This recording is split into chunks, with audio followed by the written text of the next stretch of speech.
তারাও শুটিংয়ে আসার কথা ছিল, তার জন্য এসেছে। কি থাকবে বলো তো 5 বছর পরে যখন এগুলো দেখবে না। নমস্কার বন্ধুরা, তাহলে আরও একটা ব্লগ নিয়ে আপনাদের সামনে চলে এসেছি। আপনারা পুরো ভিডিওটা অবশ্যই দেখবেন, আশা করি ভালো লাগবে। এবারে ভিডিওটা মূলত আমাদের আলিপুরদুয়ারের বাড়িতে হওয়া আমাদের লোকনাথ পূজা নিয়ে। লোকনাথ পূজা আমাদের দীর্ঘ 5 বছর পরে বাড়িতে হচ্ছিল, তার জন্য বাড়ির সবার মধ্যে একটা বেশ উন্মাদনা ছিল। আসলে গত 5 বছর ধরে বিভিন্ন কারণে সেই পুজোটা করা যায়নি। কখনো মাঝপথে করোনার জন্য, কখনো আমি বাড়ি যেতে পারিনি, কখনো কোনো না কোনো আপদ বিপদ আমাদের সামনে এসে দাঁড়িয়েছে। তো যাকে এবছর অনেক বাধা বিঘ্ন কাটিয়ে আমি কিন্তু এবার পৌঁছে গেছি। যদিও এই পুজোতে যাওয়ার জন্য আমার পূর্বতন অফিসের এক কলিগের তার বিয়ে বাড়িতে আমি যেতে পারিনি, এটাও আমার খুব খারাপ লেগেছে। কিন্তু যেহেতু আমাদের সর্বপ্রস্তুতি আগেই সব সম্পন্ন হয়ে গেছিল, তাই পুজোটা আমি আর কোনোভাবে মিস দিতে পারিনি। এখন বাজে প্রায় 10টার মতন, আর আমরা যাচ্ছি এখন ঠাকুর আনতে। চলো। যাই হোক, আমাদের বাড়ির সামনেই ঠাকুরের প্রতিমা বানানোর যে কারখানা রয়েছে সেখানে আমরা যাচ্ছি। আমার সাথে আমার ভাগনা ভাগ্নি এবং ভাস্তিকে নিয়ে হাঁটা পথ, যার জন্য খুবই সামান্যটুকু পথ আমরা হেঁটে চলে এলাম, বাড়ির পাশেই যেহেতু। তো আমাদের বায়না আগের থেকে করা ছিল, ঠাকুর রেডি হয়ে আছে, খুব বেশি একটা ব্যাপার হয়নি। আমরা পৌঁছানো মাত্রই সেটাকে আমাদের গাড়িতে তুলে দেয়। তো এখানে আমার ছোটোবেলার থেকে অনেক স্মৃতি জড়িয়ে আছে, কারণ আমাদের পাড়ার যত ঠাকুর নেওয়া হয় সব এখান থেকেই বেসিক্যালি নেওয়া হয়, ফলে এখানে আমার প্রায় এখানে যাতায়াত হয় আর কি। আর জায়গাটা সত্যি কথা বলতে একদম রাস্তার পাড়ে। আর আমরাও এখানে আসার পর দেখতে লাগলাম যে এর পরবর্তী যে কী ঠাকুর বানানো হচ্ছে, তার কতদূর অবধি প্রস্তুতি চলছে, সব জায়গাগুলো একবার ঘুরে ঘুরে দেখতে লাগলাম। দেখুন না, এটা দেখে মনে হচ্ছে খুব সম্ভবত সন্তোষী মার পুজোর বোধহয় আয়োজন হচ্ছে। তাহলে এই যে দেখুন, আমাদের ঠাকুর গাড়িতে তুলে দেওয়া হচ্ছে। আর যেহেতু আমাদের বাড়ির খুব কাছে, তাই আমরা ভাবলাম যে আমরা হেঁটেই চলে যাই, আর সাইকে আমরা গাড়িতে তুলে দিলাম। সাইয়ের বড় দায়িত্ব। তো সাই সে তার মতন করে ঠাকুর নিয়ে চলে গেল। সাই এখন পেয়ে যথেষ্টই বড় হয়ে গেছে, হাজার হলো আগামীবার ক্লাস 7-এ উঠবে আর কি। আর আমরা সবাই ভাগ্নি আর ভাস্তিকে নিয়ে হেঁটে হেঁটে যেতে লাগলাম। দেখতেই পাচ্ছেন আমাদের বাড়ির খুব কাছে এই প্রতিমা শিল্পী যে কারখানাটা রয়েছে।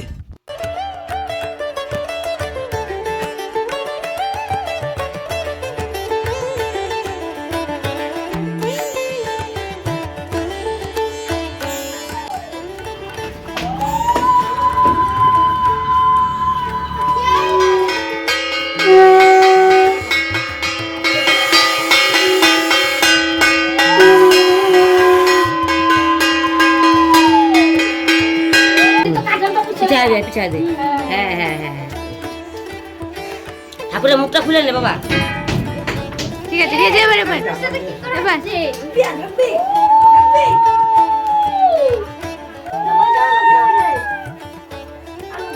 যাই হোক, বাবা লোকনাথ তার আসনে বসে গেছে। আর এখন বাড়ির সকলের ব্যস্ততা চরম পর্যায়ে, কারণ এখন আমাদের ধীরে ধীরে সমস্ত কিছু ঠাকুরের পূজার জন্য সব আয়োজনগুলো এখানে জড়ো করতে হবে। কারণ পুরোহিত তার নির্দিষ্ট টাইম বরাদ্দ দিয়ে দেওয়া আছে, সেও চলে আসবে। তাই সকলেই কিন্তু এবার পূজা প্রস্তুতির জন্য চরমভাবে ব্যস্ত।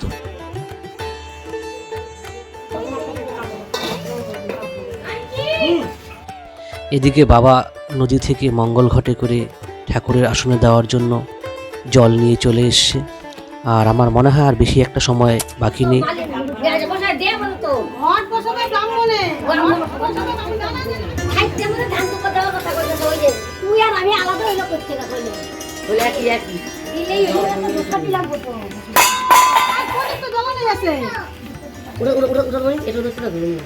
পুরোহিতে আসার প্রায় সময় হয়ে গেছে, আর আমাদের পুজো আয়োজন প্রায় সম্পন্ন হয়ে গেছে। এবার আমরা শুধু অপেক্ষার প্রহর গুনছি পুরোহিত কখন আসবে।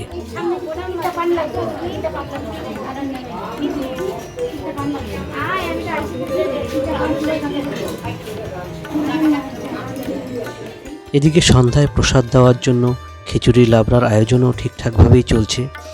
আর এরই ফাঁকে আমরাও একটু ঘরে সকলের সাথে একটু পরিচয় করে নিই, কারা কারা এলো। একটু আড্ডা, একটু পরিচয়, অভিজ্ঞতা, গল্পগুলো শুনেছিলাম। আর ওদিকে চলছে টিভি আমাদের। কিন্তু আজকে আমি বাচ্চারা সব মোবাইলে চোখ কতটুকু তাকিয়ে রেখেছে, আমাদের চোখগুলো ভিতরে ঢুকে গেছে, তাকাতে পারছে না। তোমার জীবন চোখ খুলে দিতে পারে।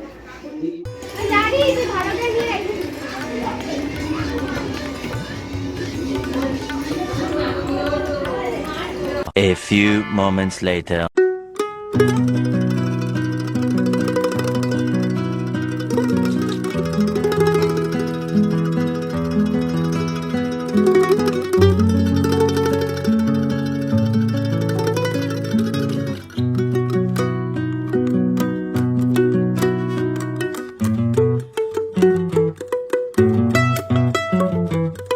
উপলক্ষে মোটামুটি সবাই কম বেশি সেজে গুজে এসেছে। আর সেজে গুজে আসলে পরে একটু ভিডিও না তুলে তো আর হয় না, কারণ তো সাজগোজটা সম্মান জানানো হয় না আর কি, এত কষ্ট করে তারা পড়েছে। তো সেই কে কেমন সেজেছে সেটার জন্যই আমি তাদেরকে একবার ভিডিও করি। আরে ঠিক আছে, আমার পিছনে আসতে হবে না, আমি তোমাদের ভিডিও করবো। তো জানে না যে ওকে জোর জবরদস্তি করে এখানে আনা হয়েছে। ও যেটা জ্ঞান দিচ্ছে সেটা একদমই মিথ্যা। ওকে জোর জবরদস্তি করে আনা ফটোশুট করার জন্য উঠিয়ে নেওয়া হয়েছে। তাহলে ও না না, একদম না, একদম না। মোটামুটি আজ আগ্রহ ইচ্ছা কখনো একমুখী হয় না আর কি। তারাও শুটিংয়ে আসার কথা ছিল, তার জন্য এসেছে আর কি। শুধু আমাদের বসন্ত বহিল সখী কোকিল ডাকিল রে, বসন্ত বহিল সখী কোকিল ডাকিল রে, এমন সময় প্রিয় সখা বিদেশ রহিল রে, এমন সময় প্রিয় সখা বিদেশ রহিল রে।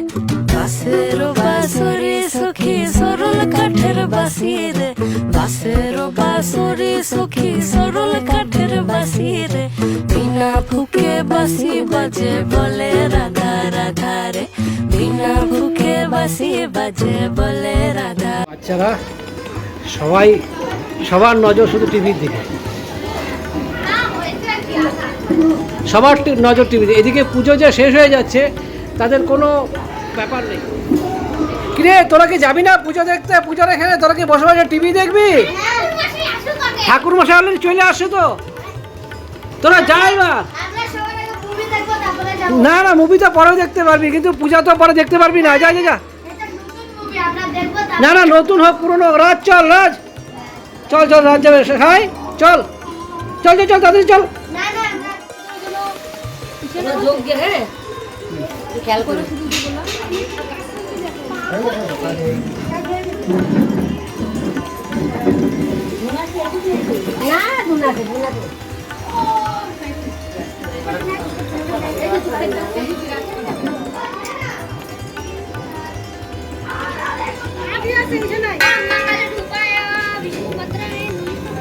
সংকট বাইক করে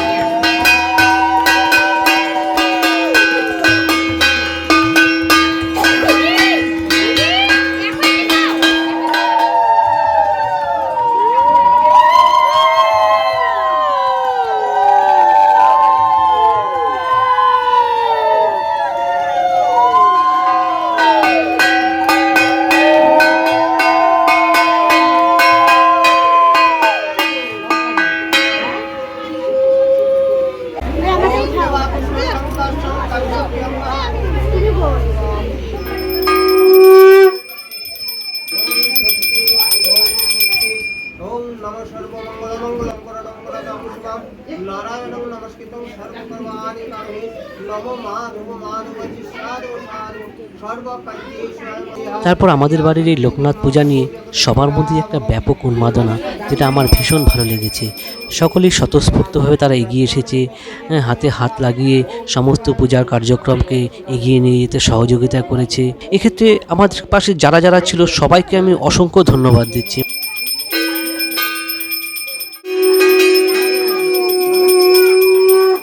এটা অস্বীকার করার উপায় নেই, সকলের স্বতঃস্ফূর্ত সহযোগিতা ছাড়া আমাদের এই পুজো কিন্তু সম্পন্ন করা অতটা সহজ হতো না।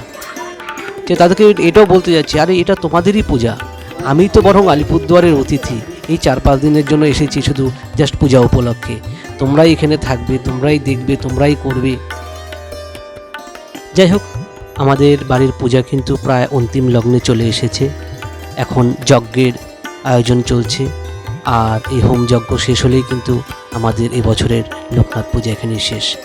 আর সন্ধ্যাবেলা থেকে শুরু হবে আমাদের যাদের নিমন্ত্রণ করা হয়েছিল তাদেরকে প্রসাদ দেওয়া। আর হ্যাঁ, আমাদের পুরোহিতেরও একটু পরিচয় করিয়ে দিই। আমাদের পুরোহিত মানিকদা আমাদের পাড়াতেই থাকেন, আর আমাদের এই পাড়ার লোকালে যত পূজা অর্চনা হয় সব মানিকদার হাত দিয়েই হয়। আর আপনারা দেখতে পেলেন আমরা ঠাকুরও নিয়ে এসে আমাদের পাড়াতেই সেই প্রতিমা মূর্তির কারখানা বলতে পারেন। ফলে এই জিনিসগুলো পেতে আমার খুব বেশি একটা বেগ পেতে হয়নি। আর যাকে আপনারা দেখতে পাচ্ছেন যে যজ্ঞ কিন্তু তার শিখা অনেকটাই উঁচুতে উঠে গেছে। আমি চেষ্টা করছিলাম যে ওই একটা অ্যালুমিনিয়ামের গামলা দিয়ে ওপরে একটু আগুনটাকে আটকে রাখার জন্য, কারণ এটা সত্যি যে উপরে যে ডেকোরেটার্সের থেকে যে ঝালরটা দেওয়া হয়েছিল সেটা অনেকটাই নিচে নেমে আসায় সবাই বলছিল যে একটু এটা ধরে রাখলে ভালো হয় আর কি।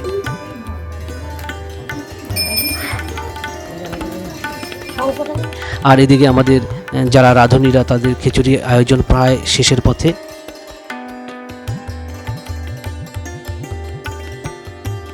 সন্ধ্যা নেমে এসেছে, তো এখন সকলেই চলে আসবে প্রসাদ নিতে। তো আমরা চেষ্টা করছিলাম সেই প্রসাদগুলোকে রেডি করে রাখার জন্য, যাতে সবাইকে আসা মাত্রই আমরা প্রসাদগুলো তাদের হাতে তুলে দিতে পারি।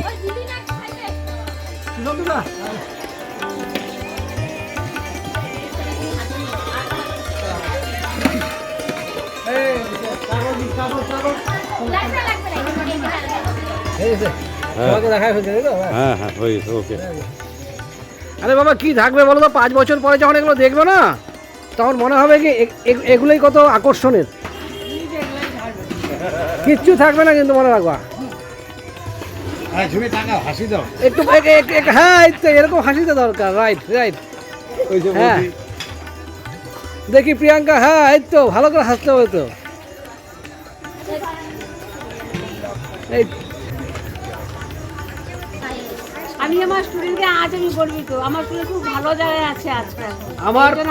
আমার প্রাইমারির সরিয় অ কখর শিক্ষিকা তার সাথে আর কি।